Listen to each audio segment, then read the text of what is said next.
어쩜 이렇게 시간이 안 가는지 정말 버스 안에서 고인 이불 속에서 고인 고인은 언제나 너에게 고인 고인.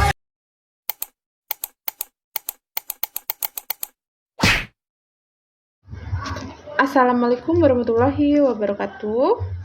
Ketemu lagi bersama saya Hasifah Putri Maharani dengan NPM 224111031 kelas manajemen 22A.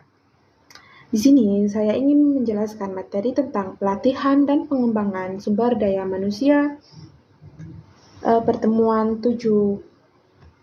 Next. Pengertiannya adalah pelatihan dan pengembangan sumber daya manusia adalah bagian penting dari manajemen sumber daya manusia. Keduanya berkontribusi pada peningkatan produktivitas, pemberdayaan karyawan, dan pertumbuhan organisasi. Pemahaman dan penerapan yang baik dari konsep pelatihan dan pengembangan sumber daya manusia dapat dibantu organisasi memenuhi kebutuhan mereka dalam menghadapi perubahan lingkungan bisnis yang cepat dan kompleks. Next, pengertian dari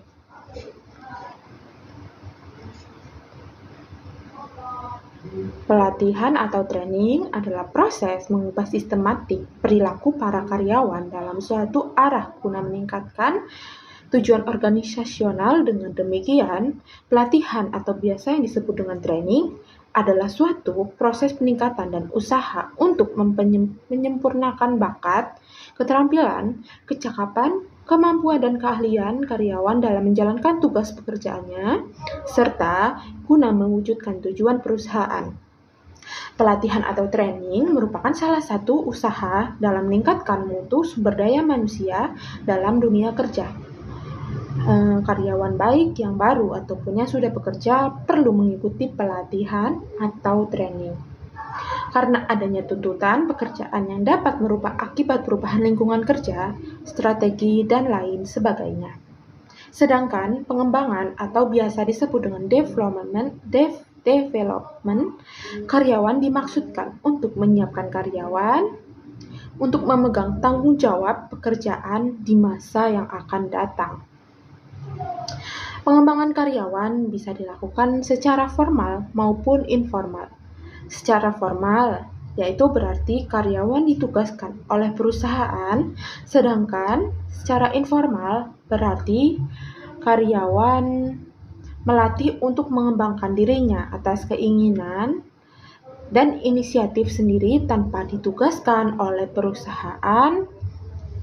Program pengembangan karyawan akan membuat karyawan semakin produktif, sehingga memungkinkan organisasi atau perusahaan mempertimbangkan untuk melakukan pengembangan karir karyawan. Lanjut, manfaatnya yaitu ada beberapa.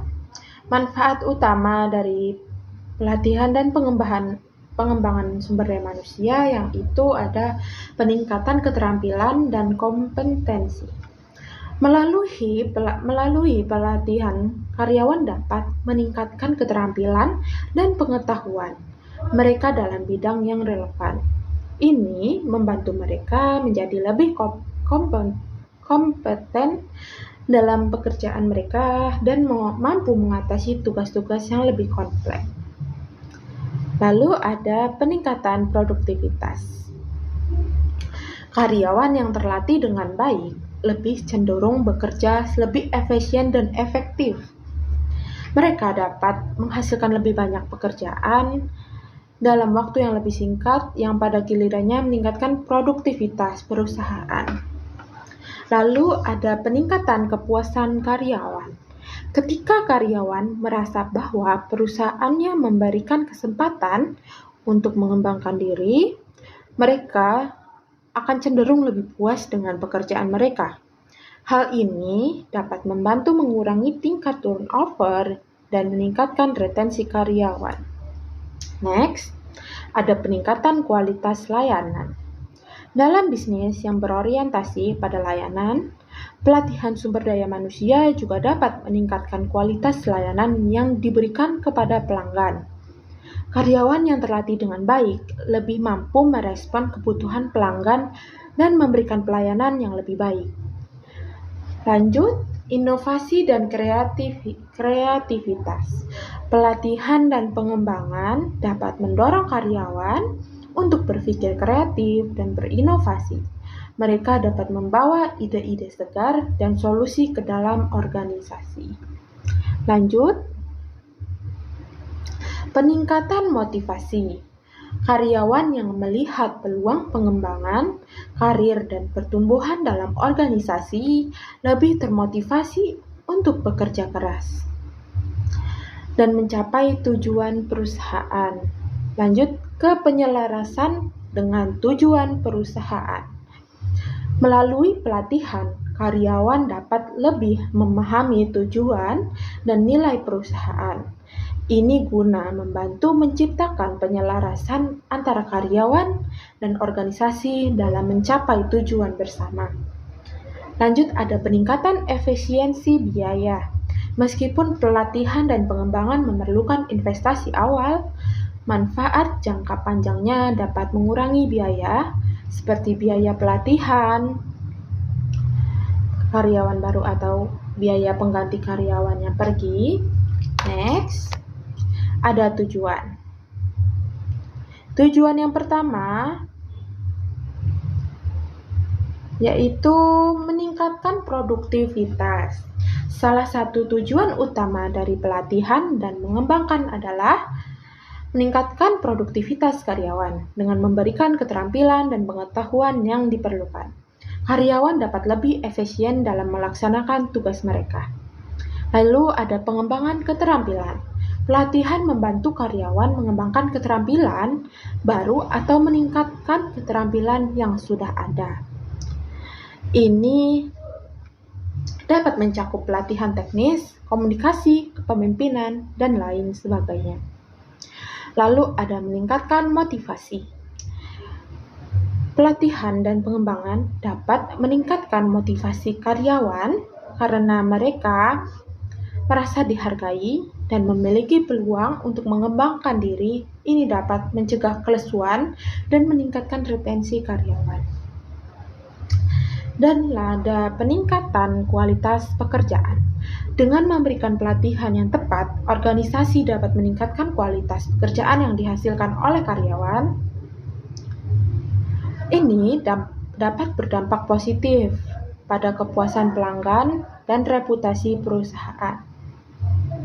Dan ada penyesuaian dengan perubahan adalah bagian alami dari dunia bisnis. Pelatihan dan pengembangan dapat membantu karyawan beradaptasi dengan perubahan teknologi dan strategi perusahaan. Next, ada pengembangan kepemimpinan. Pengembangan kepemimpinan adalah pelatihan kepemimpinan membantu mengidentifikasi dan mengembangkan potensi pemimpin di dalam organisasi. Ini penting untuk memastikan bahwa organisasi memiliki pemimpin yang efektif. Next, ada peningkatan keamanan dan kesehatan. Dalam industri yang berisiko tinggi, pelatihan keamanan dan kesehatan dapat membantu mencegah cedera dan insiden yang tidak diinginkan. Next, ada pengembangan karir. Pelatihan dan pengembangan dapat membantu karyawan mengembangkan jalur karir mereka dalam organisasi. Ini dapat membantu memotivasi mereka untuk tetap berkontribusi dan bertahan dalam jangka waktu panjang. Next, ada beberapa metode. Metode pelatihan sendiri yaitu nomor 1 adalah pelatihan on the job, yaitu rotasi pekerjaan karyawan dipindahkan ke berbagai peran dalam organisasi untuk mendapatkan pengalaman yang beragam. Lalu ada pelatihan kelas atau workshop. Pelatihan kelas atau workshop sendiri yaitu adalah pelatihan dalam kelas. Karyawan menghadiri pelatihan formal di lokasi khusus. Dan workshop, karyawan terlibat dalam sesi praktis yang membahas keterampilan tertentu. Next, ada e-learning. Pelatihan berbasis internet atau e-learning termasuk khusus online, video tutorial, dan modul pembelajaran interaktif. Next, ada pelatihan simulasi.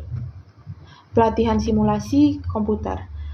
Karyawan terlibat dalam situasi yang mensimulasikan pekerjaan mereka dalam lingkungan yang aman dan terkendali. Dan yang terakhir ada pelatihan berkelanjutan. Next adalah metode dari pengembangan. Metode dari pengembangan yaitu pelatihan dan pengembangan. Memberikan pelatihan kepada karyawan untuk meningkatkan keterampilan dan pengetahuan mereka. Lalu ada pendidikan dan studi lanjut. Mendorong karyawan untuk melanjutkan pendidikan mereka dengan mendukung mereka mengejar gelar atau sertifikasi lanjutan yang relevan dengan pekerjaan mereka. Next ada rotasi pekerjaan.